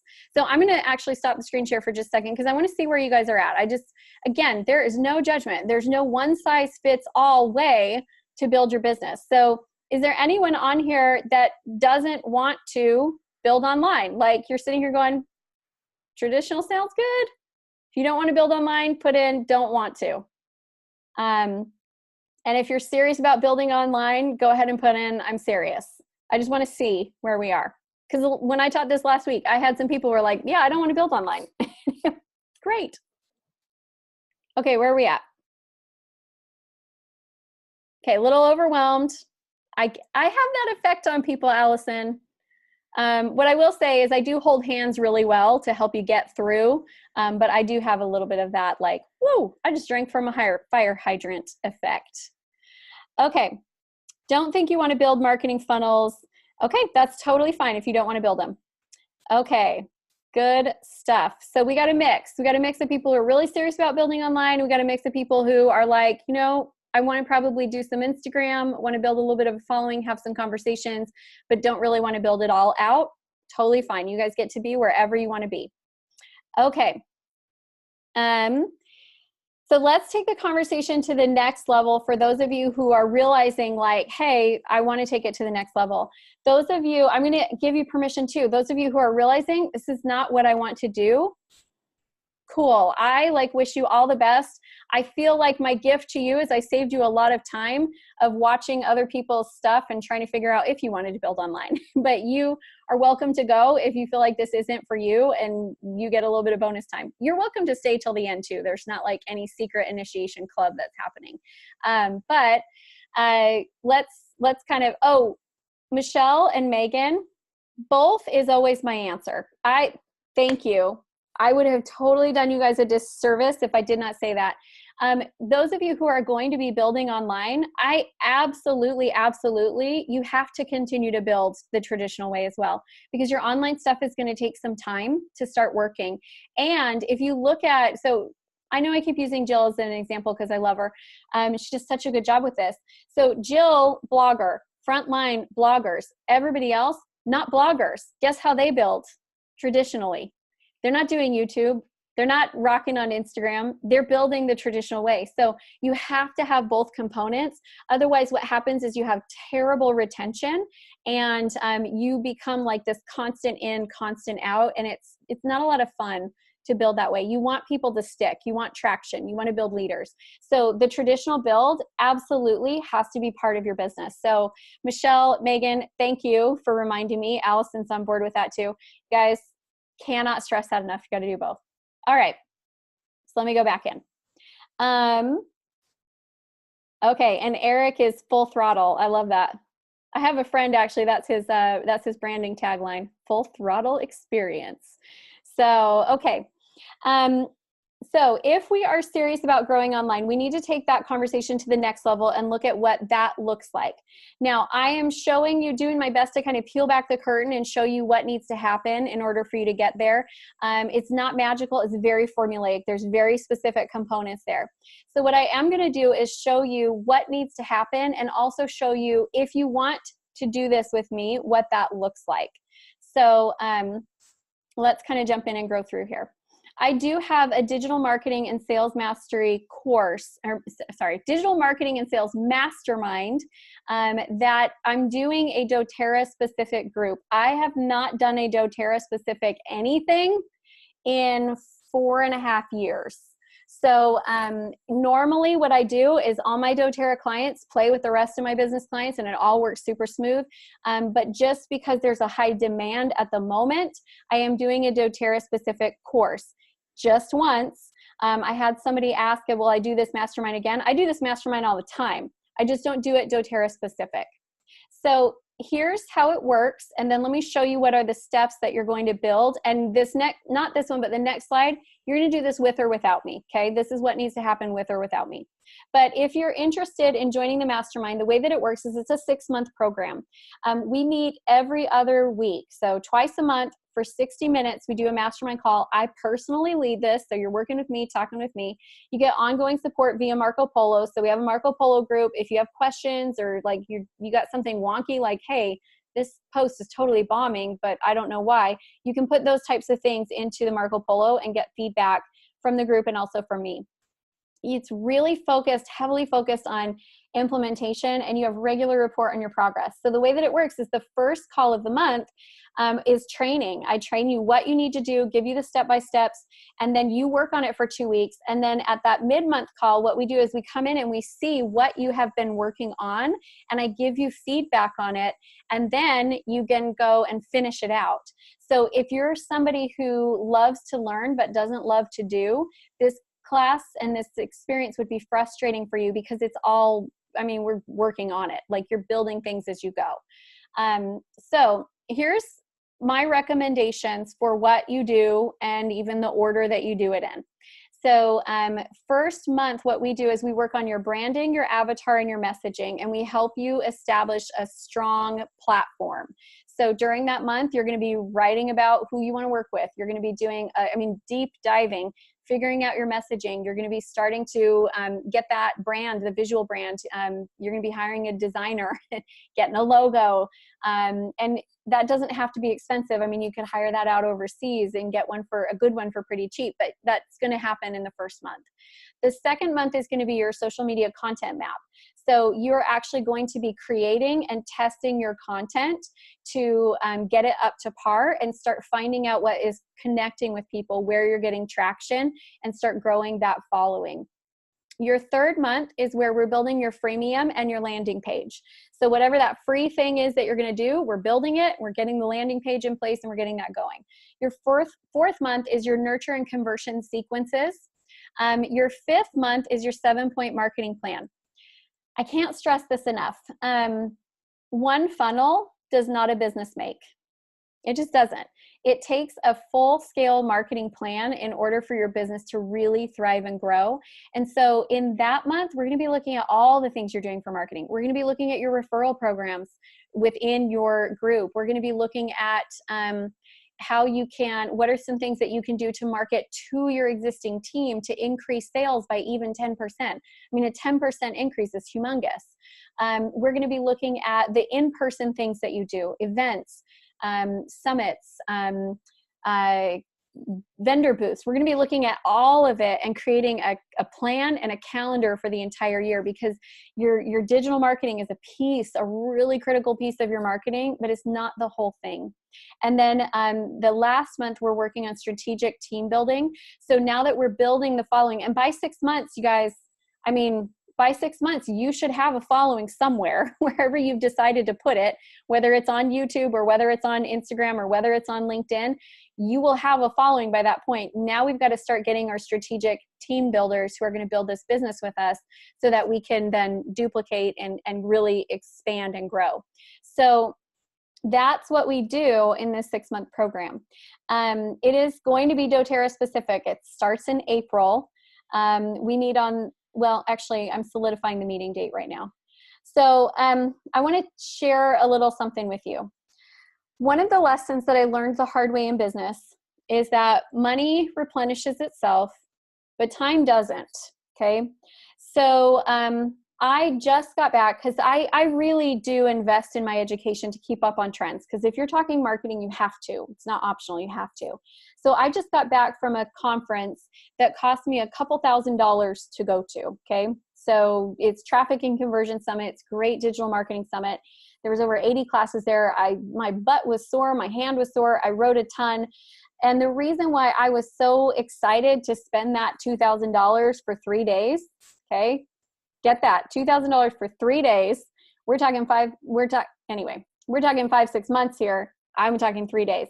The reason why I was so excited and willing to do that is because it would have taken me months to learn all of that on my own, to go digging through and trying to figure it out and trying to, test. And I can't get back the time, but I can get back the money. So within a week of being home from Traffic and Conversion Summit, guess what? I'd earned my money back. Now, I'm not saying that you're going to earn your money back in a week, but I am saying you're going to earn your money back in 6 months for sure. You should have multiplied your money by 6 months. The return on investment's got to be there if you're going to be willing, you know, if you put in the work, the return on investment will be there. So I'm going to give you some bonuses if you decide that you want to join the summit today or the mastermind today. I'm going to give you some bonuses. So I told you about, I mentioned earlier, I have a coaching on demand course where there's 6 different courses in there. You can take whichever course that you want. It's $97 a month. It's self-paced, it's self-guided. You have access to all my digital library. I'm going to give you 3 courses here. These courses on their own, when I sell them individually, like lifetime access, not membership, because membership is you get access to it while you pay. Lifetime access, I sell them for $1,000. So I'm giving you my personal sales skills course. I'm giving you my launching your business course, and I'm giving you my marketing course. Each one of these courses would take you 6 to 8 weeks to complete just on their own, and they're really great information and content. I'm also, for the first 10 people, I'm going to dig into, this is like digging into the Disney vault. One of the commitments that I've made to myself this year is to share more of my heart and not just my head. And so these are my original audio CDs when I very first stepped into the world of mentoring. And they are personal development focused. They're a little more geared to the ladies. So guys, I'll have to think of something not motherhood focused to give you, I guess, unless you have wives, in which case they'll love it.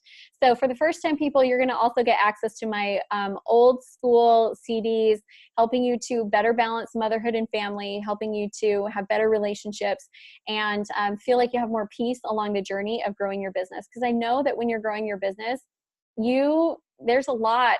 It's like you step in and you open up a window to all the stuff you need to learn about yourself, and there's a lot of breakthrough that has to happen. So I want to help support you in that.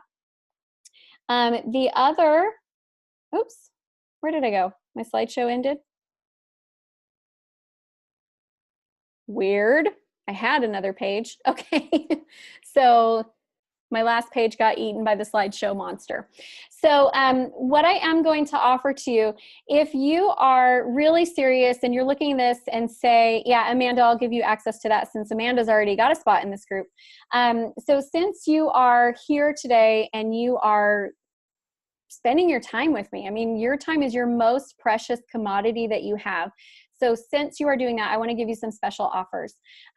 This program, I have been piloting for a couple of months, and I'm ready to scale it. So when I pilot something, I do it for a little bit less. When I scale it, the price goes up. So the price of this program is now $10,000. Okay, and Amanda, don't freak out, because if you're in on a lower price, you're in on a lower price, and you're in on a lower price. So she just signed up, so I don't want her to be like, what? So the cost of this is $10,000. It is absolutely a $10,000 experience. It's completely worth it. But I am giving bonuses for special pricing because you're part of this special doTERRA group. I absolutely love my doTERRA clients. In fact, if I look back through my years of clients, out of all my favorites, they're pretty much all in doTERRA. I would love to help you build if you want to build online. If you don't, that's cool too. But I do have some special pricing for you. So $6,500 is your price. You can split that up into payments where you pay each month for 6 months. Or if you want to pay in full, you can get an additional discount. You can get it for $5,000. So that ends up being half price. I'm going to drop some links in so you can go over these offers. All of the bonuses are available for the next 24 hours. Some of you might have some questions. You might be like, okay, Amy, this sounds really good, but I need to just ask some questions. I will give you my personal email address, and you're welcome to email me if you have questions. And if you and I need to jump on a quick call and just go through your specifics of what you're wanting to build, I can do that with you. Some of you are sitting here going, nope, I know it's what I need to do. I've been working on this on my own, and I'm tired of it going slow and painfully. What's my link? And so I'm going to drop those in really quickly, and then I will be able to answer questions that you have about the program. Okay, let me find my links. I'll drop them in. If you have any questions about the mastermind, I would love to answer them for you. So there's 2 links. One of them is the link for the paid in full, and one of them is the link for the payment options. And if I can just copy paste, I can put those in. Okay. The group calls, they are bi-monthly group calls, yes. And then, did that work?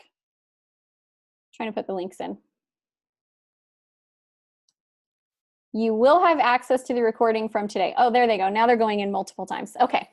So they went in all at once. So I will send you the recording to today. If you are struggling with your avatar, that's definitely something that we're going to work on in this very first month. Who are you trying to find? What's your message? What are you trying to say to them? What are you doing?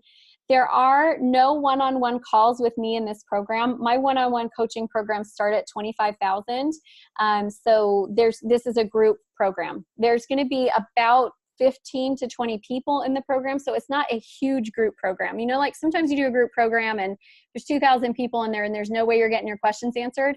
It's not like that. We make sure that everybody has time where they get their things reviewed. Everybody gets to answer their questions. And you also do have access to send me Marco Polo videos. So if you send me a question, like you got a question just for me, you can send it to me Marco Polo and I'll answer you. And I answer those within 24 hours. So, I mean, it'd be awesome if I could do everybody one-on-one, but truthfully, my time maxes out too fast. So it is a group program, but an amazing group program, and we create really big wins for our clients. Okay, any other questions about the program? What can I answer for y'all?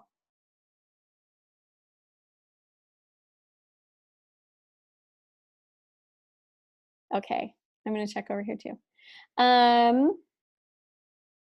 Okay, can this course help with someone who isn't computer savvy? Okay, Fran, I'm going to be really super honest with you. My first suggestion for you, if it fits in your budget, is going to be to hire a virtual assistant in the Philippines. And I'll help you do that. I'll show you how to do that. I'm reviewing applications today for a client that I'm helping with this process as well. I mean, he is legitimately getting people who have master's degrees that are going to work for $6 an hour for him. So, and you don't need somebody full-time. But if you really, really struggle with it, the easiest, least painful way is not to try to make yourself be good at technology, but to find somebody on the cheap who can build the funnels for you. And you just need to, but they can't build the funnels for you if you don't know what to tell them to do. Does that make sense? You can't just be like, build my funnels and then expect them to do it. You have to know what the process is and tell them, I need this, I need this, I need this. But that's going to be my first recommendation for you, is let's get you a really super awesome virtual assistant in the Philippines. Would I recommend this program if you're only wanting to learn one platform? Absolutely. Totally, I would. Because one platform, you still need all those pieces. So in fact, most of the people in this program are only going to be doing one platform while they go through. So they're building their following in one place. Either it's YouTube or it's Instagram or it's LinkedIn, or maybe Pinterest, but you're still creating the whole funnel and the whole process. So absolutely. Oh, building in Spanish. That's exciting. I feel like there's so much opportunity in the international market. So that's really cool. Okay, I'm going to pop in my personal email address, which is amy@amywalkerconsulting.com. Go straight to me. I'm not even an assistant. So here's my invitation to you, and I'll just end with this. I always like sharing this story because I feel like it's such a good example. When I was 18 years old, I went and taught English in Russia, and I didn't know any English or any Russian. I did know English. I was teaching it. I didn't know any Russian. I had never been there before, and I didn't know my way around. And when I got there, for the first week, my host mom walked me to school back and forth. And then after a week, she's like, okay, you. And so then I get ready and I hop on, and I'd been there before. I knew where I was going, and I had my dictionary and I had my rubles and I had my list of buses that I could take. Well, I got on the wrong bus. I didn't know it because my bus I was supposed to take was bus number 5. I got on bus number 5B, and I thought, why in the world would you name something 5 and 5B if they're different? They've got to be the same, right? So I get on the wrong bus and I find myself lost.